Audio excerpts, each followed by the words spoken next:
not listen to me talking only. Is that? And I want to say something. I think it was a really good idea. I mean, this is in a game where everyone knows rules. Anyone can say, "Okay, I want to do something now to kind of change the state of the scene." That and the last time Ron did that. Now I want to roll some dice, and he kind of moved it from a kind of a classical role play, not getting anywhere, everybody talking in. To something that actually moved the story forward, and that is of course something that anyone can do. It's not only my responsibility as a game master to do it. It's much easier if I always pick up and kind of move that, but I think anyone could do that. Helma. Ola, the problem is, at least I don't know which situations would qualify for a role. That's my problem.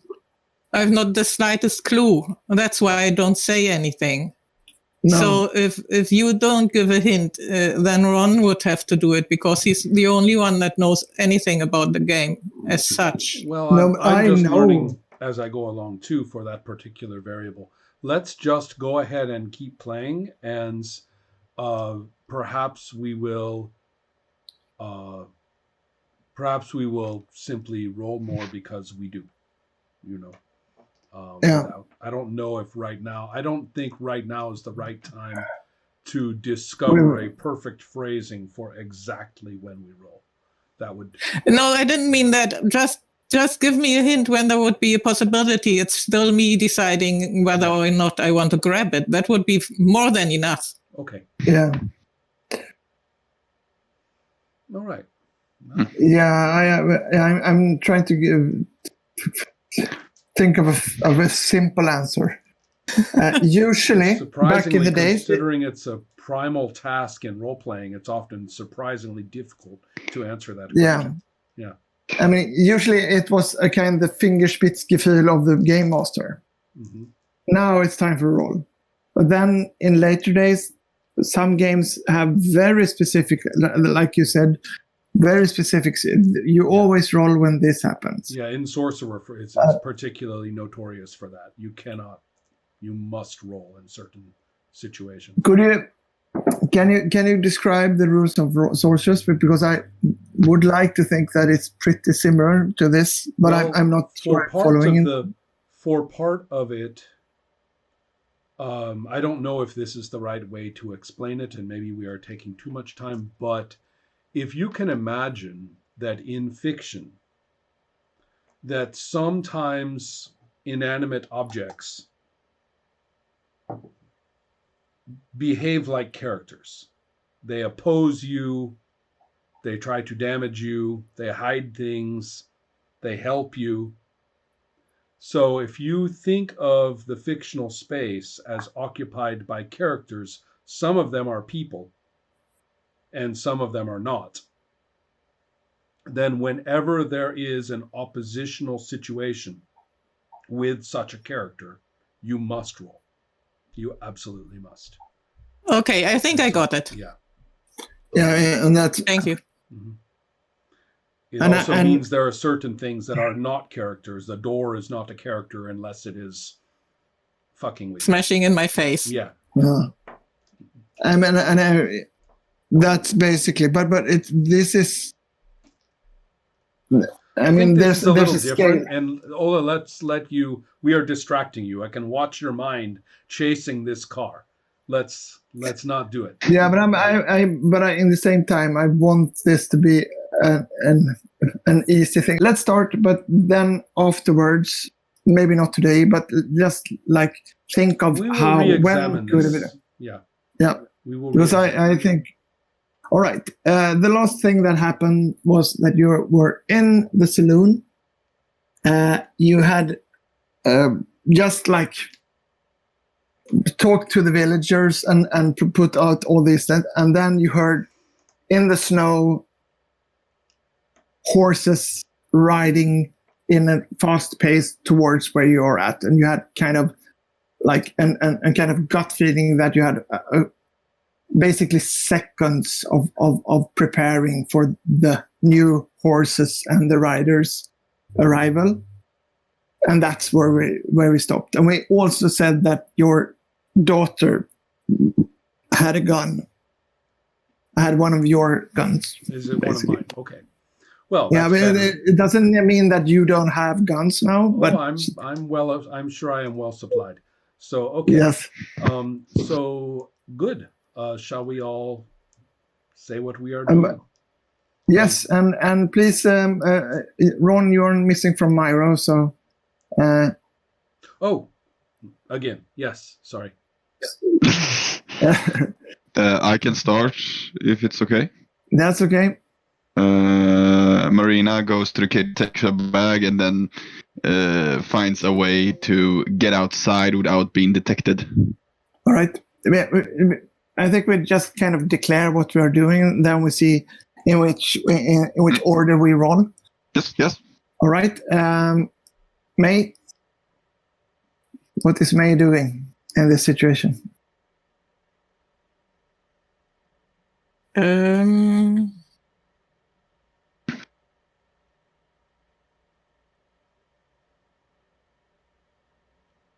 getting out of the saloon into the street.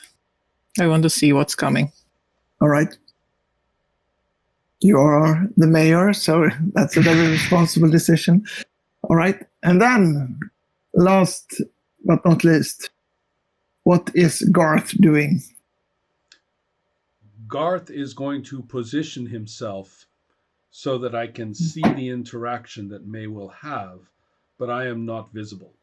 I am going to bring, I'm deciding whether she is going to be called Posey or Clarabelle, but I'm still thinking about that. But Your daughter. yes, I'm thinking about which is better. And so, but I will take her. I will take out my gun and point to it and point to my eyes. Yeah. And look right. at her. Yeah. Right. Yeah. And so like watch me kind of thing. And then I'm going to I'm sure you know what? I don't know why I'm using sign language. I'm just getting used to it with her. She just doesn't talk. She can hear fine. So anyway, so I'll do that, and then I will take her with me.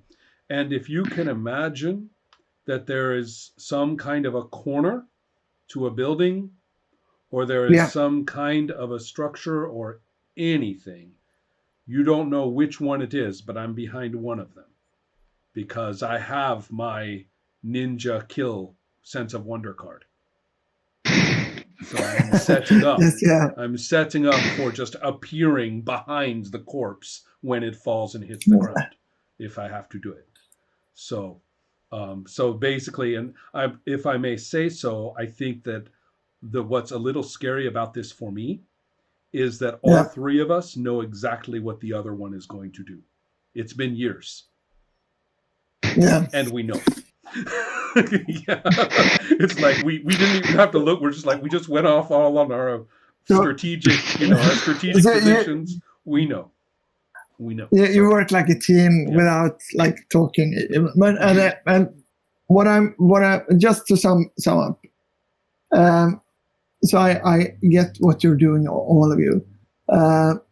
Marina, you're bringing your bag, and you move outside of the building without getting being seen. And I mean, and Ron, you are, or Garth is finding you and your daughter are kind of moving to a place where you can see what's happening outside without being seen. Mm-hmm. Could you please, like, what the thing with where you are kind of preparing for a shootout, so you're kind of, or you're like really prepared for something to happen. Correct. And May is just like moving outside, like there was nothing more natural than this. All right. In this case, in this case, I know what's coming, so I don't. We are. We want to know scary. what's coming. We are. Go We are ahead. scary. The three of us. It's just not. No, exactly. Just not So disturbing. so Yeah. A quick question. Yes. It's morning. It's snow outside. Is the sun up? no, it's not. It's not up. It's coming up. Like so the sunrise. Okay. Okay, then I want directions. Like my back, their back from the side. Come on. Where's But our battle map? the sky is your battle map. I can make a battle map really quick, but You just talk. Yeah, tell us. I will continue to talk this time because it will take so. But what May sees here is first you see as like a cloud of snow, and then from that snow cloud, 6 horses, not riding like what do you call it, like riding really really fast, but they're entering with a lot of like, and with a lot of what's the word pondus? You know. Okay, Pondus. got it. Which formation? Formation is they're riding. No, it's Straight not. No, Come on, get going. No, but there are 3. They are riding 3 in a row, but there's 6 horses, and they are riding 3 in the front, and after that there's 3 in a row. Like more like a T, letter T, like this. Ah, I see. Okay. And you can see like before you see any kind of faces or anything like this, and by this time, because they are coming, all the 3 of you in a closed position where you're not being seen, and Ron in somewhere inside, because my interpretation is that you're inside, still inside, you and your daughter. No, but there's a lot of windows and there's not that much light inside, so you can stay inside. You can see that there's black suits on these men, and when they come closer, you see they seem very very agenty. They like they look like a government agent. They are men in black in cowboy hats. Exactly. They're a bit too expensive costumes for this like part of the country, you might say, or this. So you see the seconds they take to approach you and slow their horses down, you can see all the like this nitty-gritty details on their revolvers, and everything is a bit too expensive and a bit too much city and very costly. The 3 persons riding in front are 2 men and 1 woman, and the woman is actually dressed in a costume also. And this is not very common, but she has the attire of a man, but she's most definitely a woman. And they kind of and the 3 persons riding in the back are they look more or less like assistants. That means they are not credited with the name in the end of the film. Assistant 1 and Assistant 2. And it's very obvious how they place themselves in front of you, is that they are not interested at all in taking part of some kind of parlor or some kind of talk. So they're like just in front, and they, when they stop their horses and the snow settled down, they kind of just stand there. They see you, but they have their like hands. One of the men have their hands on the gun, and they're not like addressing you at all.